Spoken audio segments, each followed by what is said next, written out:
Hello, Jeremy. Good to see you again. Hey, good to see you too, Richard. How are you been? Doing well, doing well.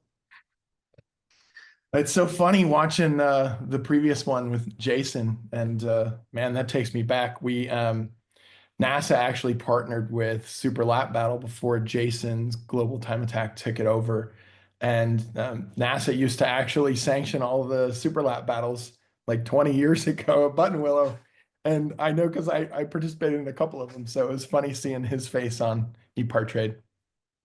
Well, that's certainly the sort of event that's in your wheelhouse, having produced time trials uh, pretty much from the beginning, right? Yeah, NASA, we kind of coined the phrase time trial. I think our TT program started in like the mid 2000s. So I think we're more than 20 years in the development of ours. And it's changed a little bit over the years, but very similar discipline, single lap format. Most of our time trial events happen alongside our HPD and road racing programs. But the format's very similar where if you get to the top echelon, you've got 1 or 2 laps to get it done. So we give you multiple sessions in the day, typically 3, 4, 5 sessions, 15 minutes. But the serious TT folk, they run the first 2, 3 laps and they're done. So Well, you mentioned running along, on the same weekends with HPDE and races, which is something kind of unique that y'all do, and that's kind of the progression and the ladder, right? And having it all there in one weekend is makes it pretty accessible. yeah, it's actually been one of the differentiators of NASA over the heck, next year is going to be our 34th year of operation. We can take anybody that has zero experience and start them in our HPDE program. Again, NASA kind of coined the phrase HPDE 30 years ago, starting out in Northern California and then kind of spreading across the country systematically. We really kicked it into high gear in the early 2000s, and grew exponentially over the 2000s. And we've kind of solidified ourselves as one of the mainstays in amateur motorsports in North America. Our HPD program takes anyone from the beginner all the way to the veteran and spreads them over 4 different tiers of HPD 1, 2, 3, and 4. Fours are veterans, and ones is where you get the start. We launched a new program this year called HPD Intro, which is even a subcategory under one, which is really introductory. And the goal has always been the same: introduce as many people as we can to the wonderful world of motorsport. And that's really kind of been our mantra for the last 20 years. Excellent. Well, we've delved into the history a little bit. What are some recent developments at NASA? What's new in NASA's world? Growth, growth, growth. We've got now 15 regions across the country. We've got our membership tends to fluctuate, but we've grown to 20, 25 to 30,000 members now across the country. One of the biggest programs we've launched back in 2019 was a partnership program with Toyota, where anyone that buys a GR sports car, whether that be a GR Supra, GR Corolla, or a GR86, it becomes a NASA member and gets a complimentary day at the track with a NASA instructor. And that's been really, really influential to the market space as a whole. We've introduced literally thousands of people to the world of HPDE. And that honestly just continues to be the same challenge that we face day in and day out is, I've been doing this for more than 20 years and I still talk to people every day that didn't know they could drive their street car on a racetrack as fast as they want and no one will tell them to slow down. And getting that message out seems to be the most important thing, because if we're really good at it, everyone in the market space grows from it. So What's kind of the you're getting some of these people out on a track for the first time. What's the conversion rate, as it were? How many go on to do time trials or racing or just stick with the HPDE program? It's kind of a loaded question. Some of the folks come out and it's a bucket list thing they want to check off. I would probably say any any market probably has the same challenge in whether it's camping or RVing or boating. You have the diehards, which, you know, they want to go to the racetrack every single weekend and they live and breathe. And that's how I kind of got my start in the world of motorsport. It's what drew me to NASA, and it's what propelled me to running the organization 20 years later.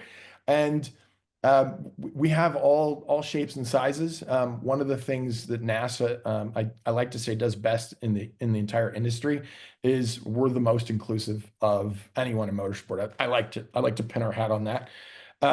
It doesn't really matter where you come from or what you do. You'll find every type of person at the racetrack, and NASA has an appeal for every single one of them, whether it's someone just getting a start in a GR86 they bought, or someone that's a lifelong racer like myself that's been doing it for 20, 30, 40 years, and they just want to come out and have a good time at the track. And we strive to bring forward a very inclusive environment, and a very welcoming environment. And we've done a really good job of that. And I think it's one of the things that's helped us along the way. Excellent. Well, running events at something like 40 something tracks every year? Yeah, we have, oh man, I think next year is going to be the biggest year we've ever had. We're upward of 60 facilities across the country. We've got more than 300 days scheduled. Some of the developments, we're working to launch a drift side of NASA next year. We're looking to grow our autocross side, and just have more opportunities. Those tend to be different entry points, if you will, to the world of road racing. Global time attack is a perfect example. Drifting is another perfect example, and drag racing. Funny enough, I got my start drag racing 25 years ago because it was just so accessible, right? You went to the local drag strip and paid, gosh, I think the first one I ever did was 15 or 20 bucks for the evening, and you got, if you were lucky, 2 runs. But I got hooked, and I wanted more drive time, and that's what led me to autocross, and then into road racing eventually through the world of NASA. So excellent. Well, what is going on with NASA these days besides the things you've mentioned so far? There's I think the track stuff is kind of the core product, but it's not the only thing going on.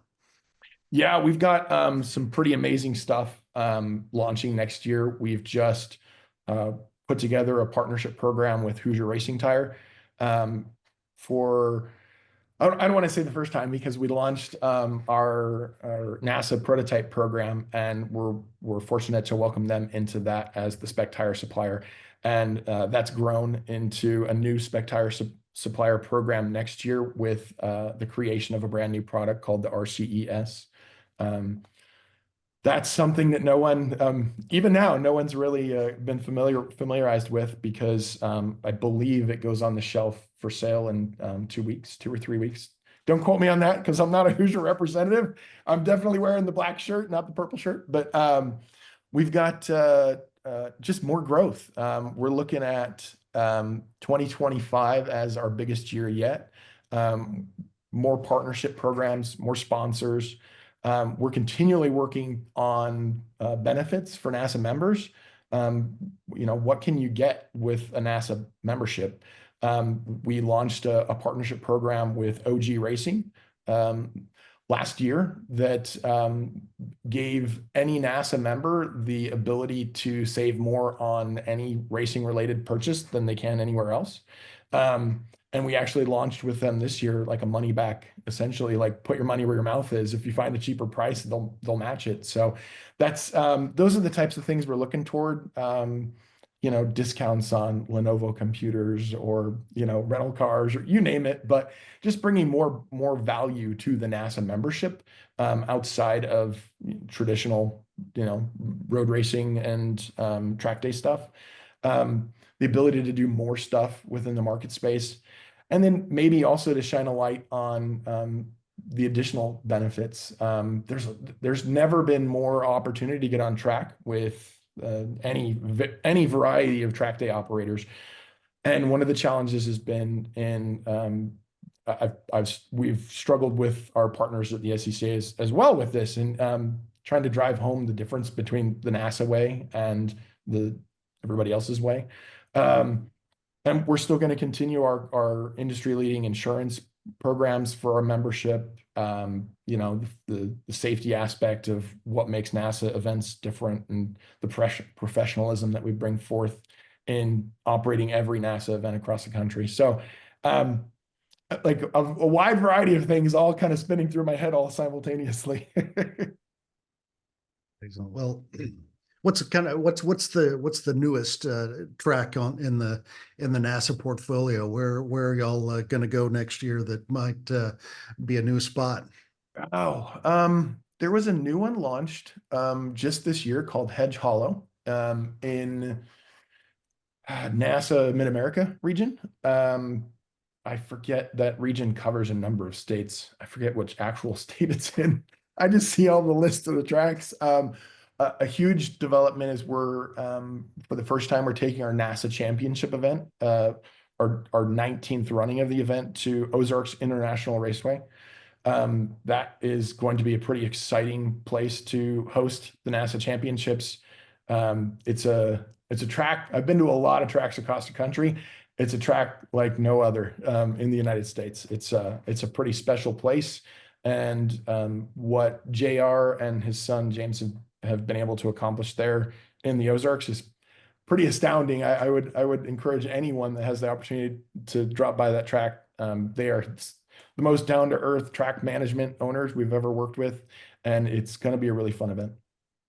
Excellent. Well, since you mentioned the Nationals, the championship, I'm guessing that's maybe this year's on the screen behind you. That looks like Utah. Yep, exactly. What are y'all doing to keep the national championship event exciting, new, and a better value proposition for your competitors?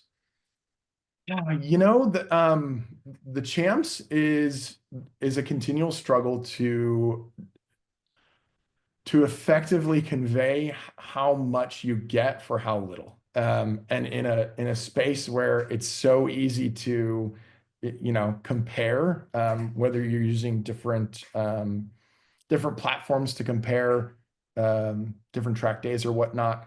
There's a lot more that goes into it than just track time per, you know, dollar per minute for track time. And the NASA Champs really is just a special thing. We've got round the clock coverage from the event. We've got live stream that is almost second to none.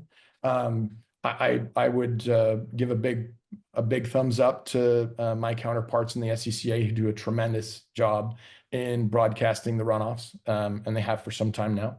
And you know, the continual challenge is bringing forth the things that the folks want and finding alternative ways to pay for them. Because if you try to put all of the costs into the event, it quickly becomes unpalatable from a consumer standpoint. So we've got more prizes that we'll award. Every year we add more to the pot, and more gets awarded, you know, upwards of $50,000, $60,000, $70,000 cash prizes awards every year.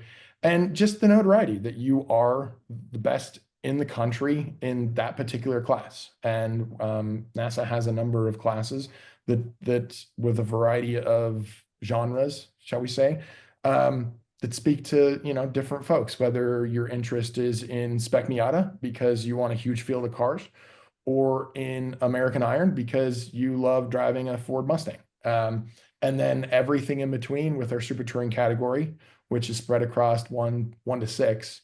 And whether you want to save a little money and run in 4, 5, 6, or, you know, go for broke and bring out, you know, a detuned or an old school, maybe GT3 car and run it in ST1, there's a home for you in NASA. So that's, I think in a nutshell, outside of the ops challenges and, you know, basically bringing a top tier event to the general public that NASA members are proud of being a part of.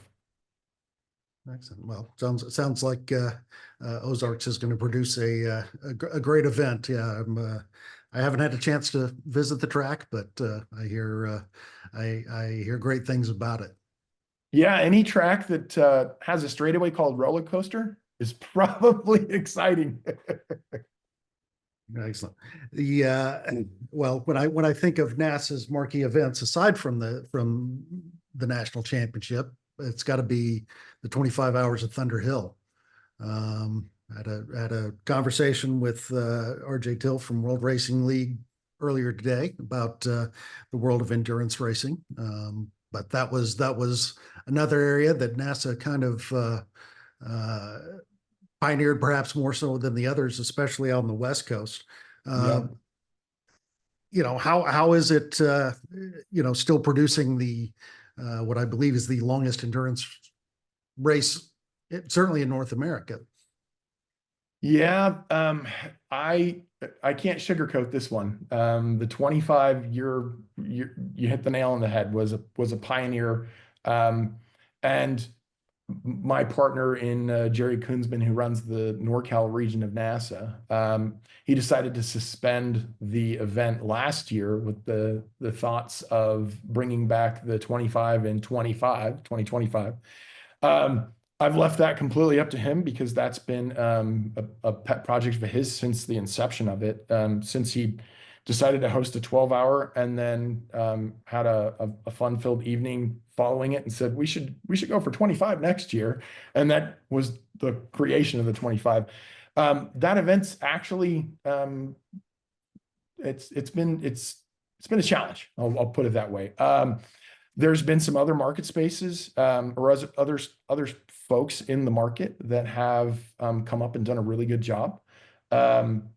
Lucky Dog is another group that actually grew out of Northern California, and they basically hosted they just completed their actual Thunderhill event.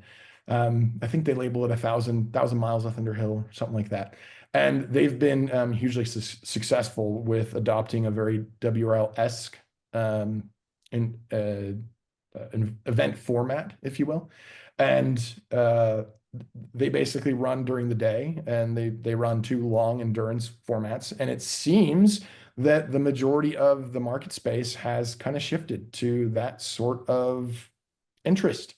I've been fortunate enough to run myself personally, the NASA 25 Hours of Thunderhill 9 or 10 times, I think.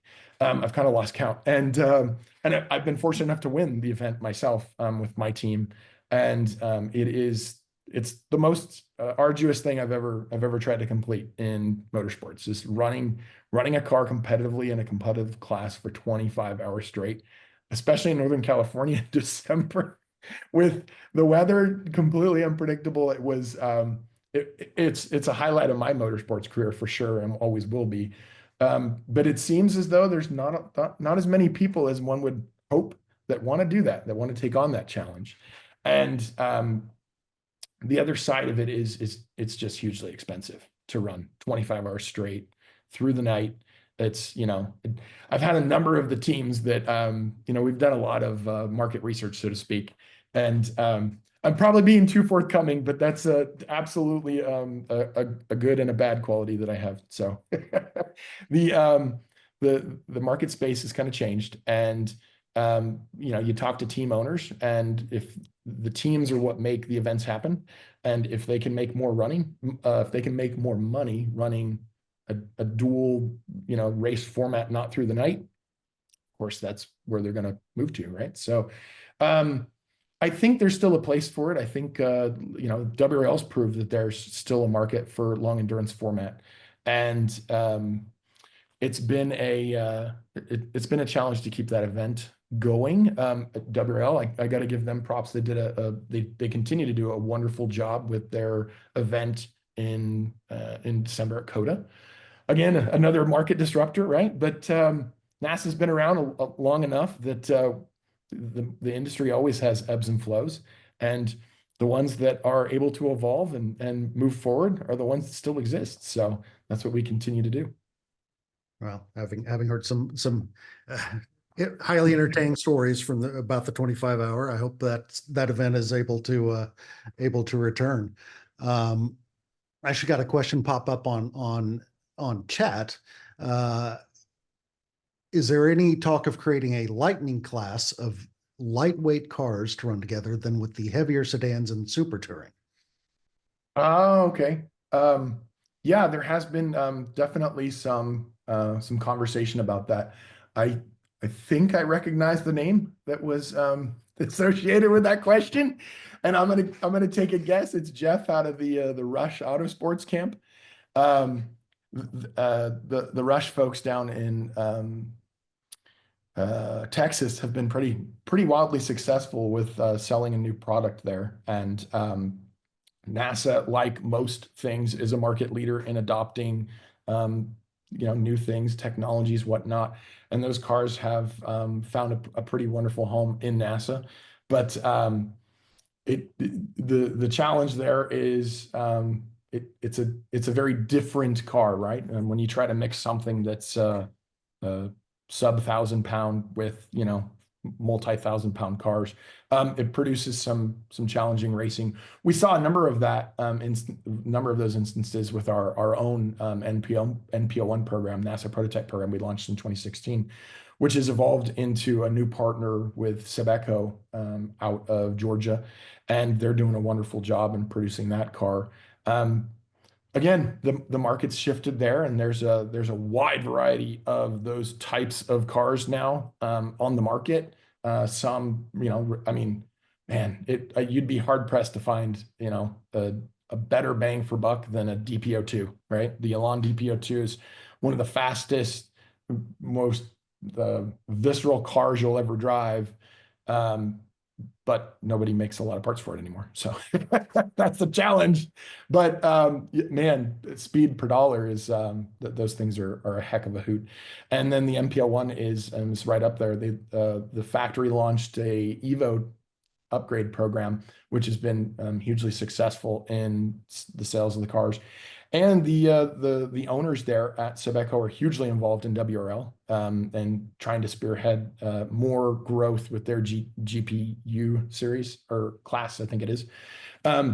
It's really more just being inclusive. That's one of the big things I've tried to bring to NASA as an organization, to be more inclusive of different groups, more open to partnership opportunities. Anything that NASA can do as one of the market leaders in the industry to grow motorsports is great for everyone. And motorsports is large enough that we can all do better. We can all bring more people to the track. We can all make more motorsports enthusiasts. And then the industry at large is just better for it. There's more people to consume online media. There's more people to consume, products that a lot of the people are partnering with EPARTRADE here doing, and it's just more. That's, I guess, in a nutshell, that's what I'm looking for, is more members, more events, more opportunities. Just bring it on. Well, we're about to run out of time, but I'll ask you one more. What's exciting you the most about NASA's future right now? We've got a couple classes that we're looking to launch in the next few years. Some of them are in development phase. Some of them are very close to being launched. Those are going to be really exciting. The opportunities that we have to go forth into the drifting and autocross side. There's a lot of folks doing that already, and we're not really looking to step on toes, so to speak. We're looking to just grow opportunities and bring more people to the track and do it in a more professional way. So I got to take 30 seconds to say a huge thanks to the EPARTRADE team, Francisque, Judy, all you guys are doing a great job. Really appreciate the opportunity to participate in this again. And, looking at the list of people you guys have had interviews with today is, it's pretty special. I put a feather in my own cap there to be a part of it. So thank you. Thank you, Jeremy. Appreciate that. For sure. It means a lot, and you're part of it. And we want, it's very important. This week covers everything from professional level all the way down to grassroots, and that's what this industry is all about. So thank you very much for being with us. EPARTRADE is a digital platform that we've created basically to make life easier in the business community of auto racing. EPARTRADE, there is no e-commerce. It's literally a connection just like at a trade show. So now, any time of the year, a buyer could reach out to a supplier. When you see a product that you're interested in, all you need to do is click on request more information, and then from there, it is forwarded directly to the buyer or to the supplier. EPARTRADE really eliminates having to travel, closing down your shop. Now you have a place to showcase globally your racing product and technology.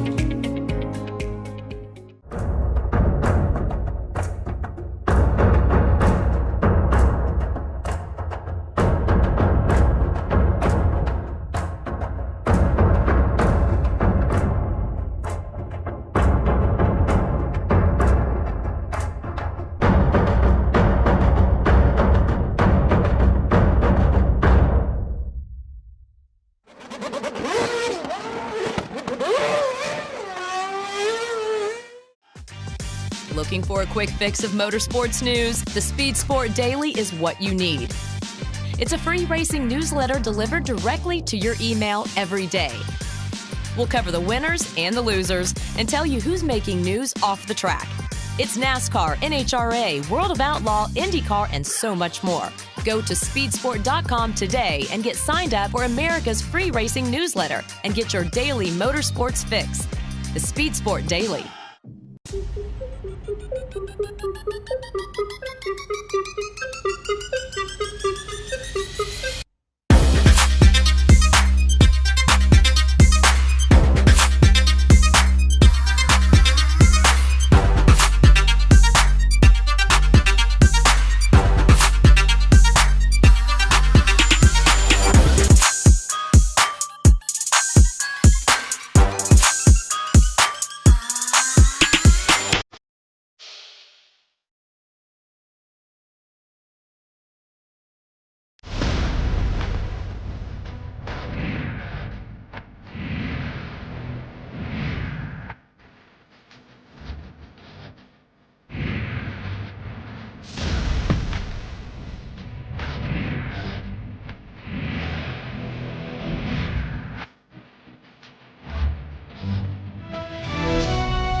Land speed record holder George Poteet's Speed Demon rocketed 481 miles per hour at the Bonneville Salt Flats.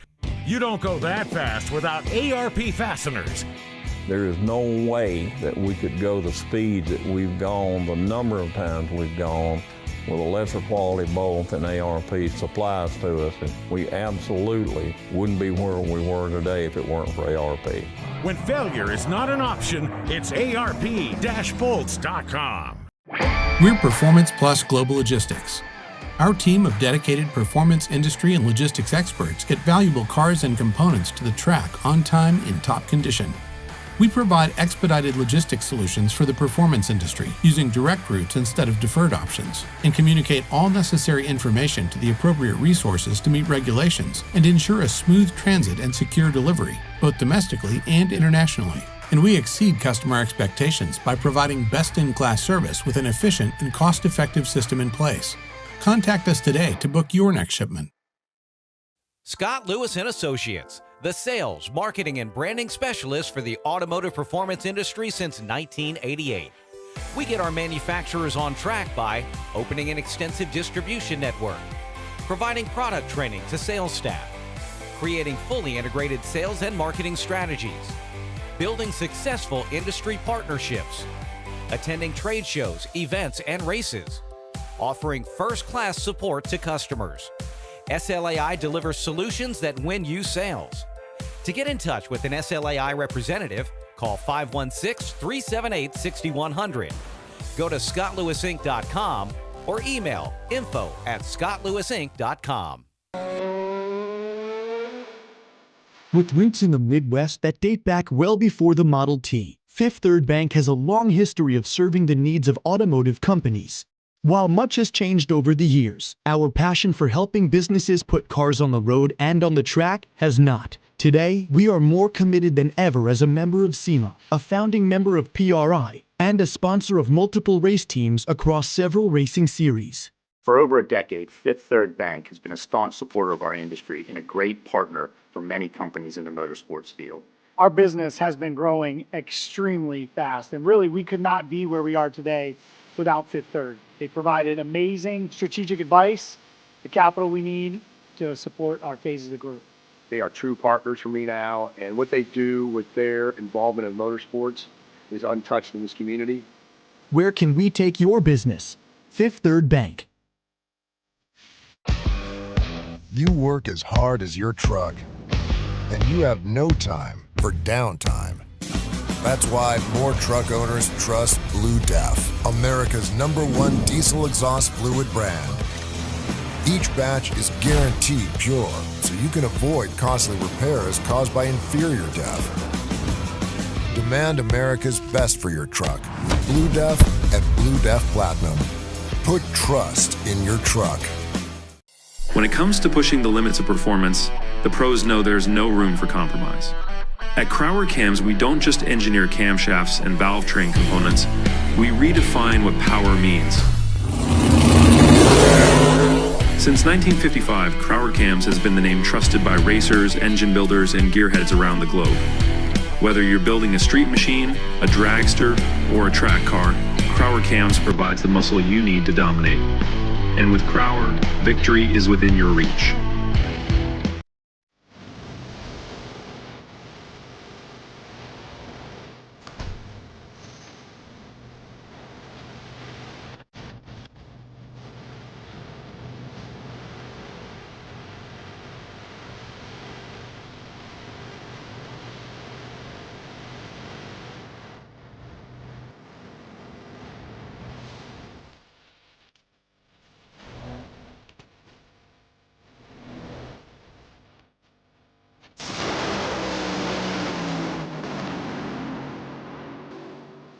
For over 25 years, Wisconsin-based CTech Manufacturing has been engineering and manufacturing the toughest, most accessible aluminum tool drawers, cabinets, carts, and tactical storage solutions for America's hardest working professionals.